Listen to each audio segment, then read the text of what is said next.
All right, guys. So your life is a lot better than you think, especially if you live in the United States.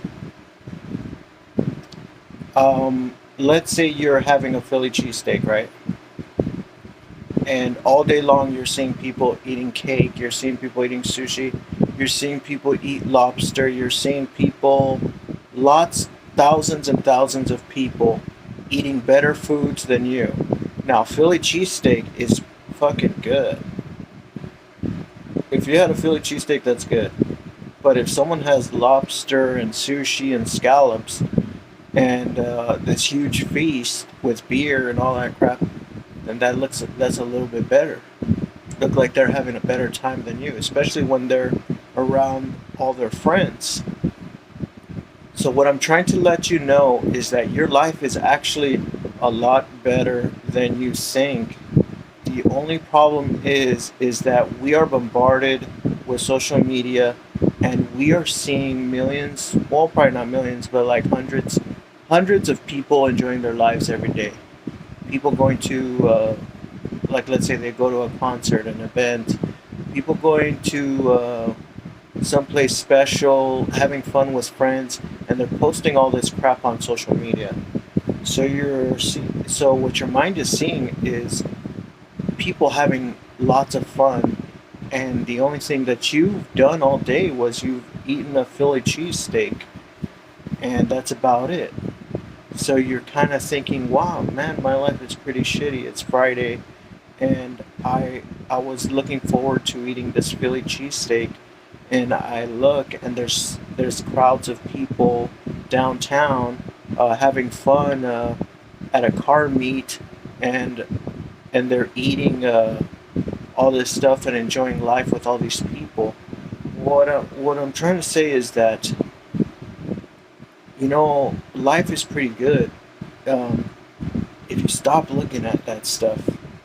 If you if you stop comparing your life with other people, yes, there's going to be people that have phenomenal lives, way greater than your life.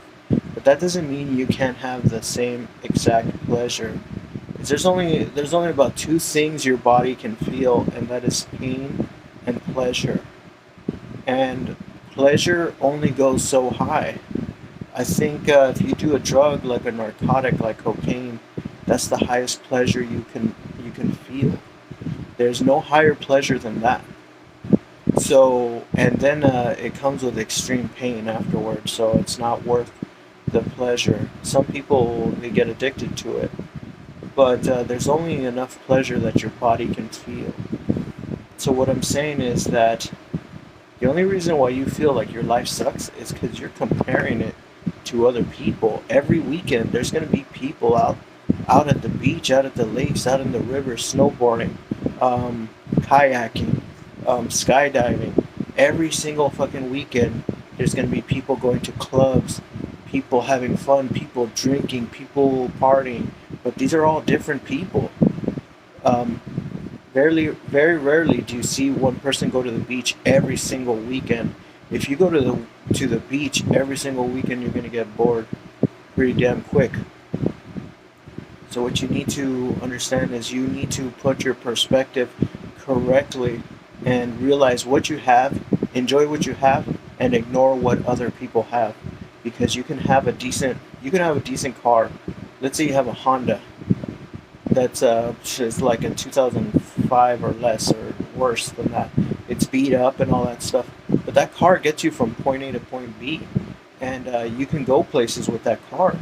You don't need a Ferrari to go to places and all that stuff. And sometimes driving a Ferrari seems like it'll be an inconvenience. Would it be great if you had a Ferrari? Hell yeah, I fucking love to have a Ferrari. But a Honda can give you a decent amount of pleasure.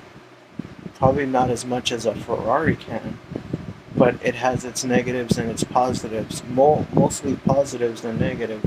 But what I'm trying to say is that look, you have a vehicle, you have a car, you have technology, you have a technology of driving places.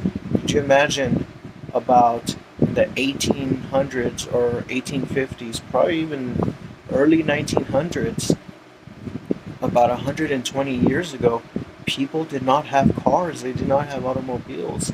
And let's say there was people that actually did have automobiles. I'm not sure exactly when they invented the automobile, but let's say probably 1930s. Probably 1930s they started manufacturing automobiles. But even people that not everybody had an automobile. Maybe there was one car in the family, and people would they would spend like an exaggerated amount for fuel just to use it, just to go about 5 miles a weekend or a whole week, or to commute to work. You'd still have to take a ferry or some weird train to go to work, and you couldn't drive around your vehicle. You didn't have that much freedom, and there was not that many roads either. So we're beyond spoiled. We have great technology. The fact that you're watching this through a phone in your hand, that's also a great technology too.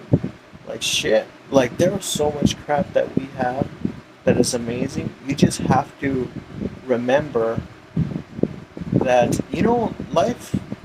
Let's say you're really in a shitty place right now. You owe money or you have no job or whatever. You need to understand that life has its ups and downs. There's times when you're low, you have no money, you don't have money for the rent, and you might go through that for a year or 2 years, but then you'll find a job or you'll find something. People will help you out, and then life gets a lot better. So that's something that you should concentrate on. It's something you need to realize for your mental health.